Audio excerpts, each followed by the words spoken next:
So the manga takes place before the crash of the Arclight. It's a prequel to where Firefall, the game, begins. We start with one girl who winds up in the wrong place at the wrong time. Well, I think she's actually in the right place at the right time because she's one of the survivors.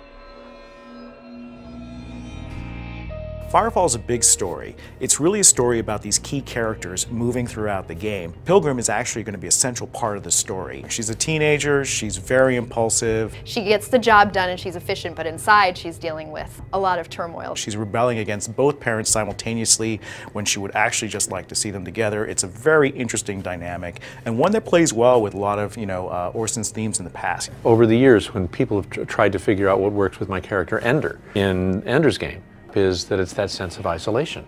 It was really fun to kind of work with authors who've, written some of the stuff that you grew up with in your childhood and have it plugged into the Firefall story. It takes courage for the creators of a world to turn it over to somebody else and say, build whatever you want and we'll treat it as real. How did they end up getting to Fortaleza, Brazil? Why did the Arclight crash? And all this stuff is tied into the story that the manga delivers. The artist at Udon did an incredible job bringing it to life. I was blown away when I saw the first episode. Joey, who's doing the pencils on the book, just had a natural fit for what we're looking for. His style already screamed, Firefall. He was, very acclimated into doing the Street Fighter comic books. First of all, it's absolutely free. I mean, that's kind of a theme at Red 5. Everything is free.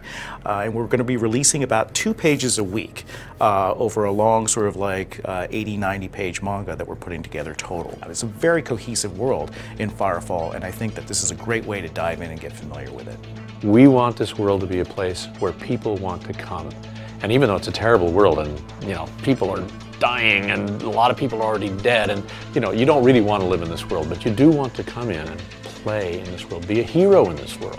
They're the ones creating new realities. They're creating life.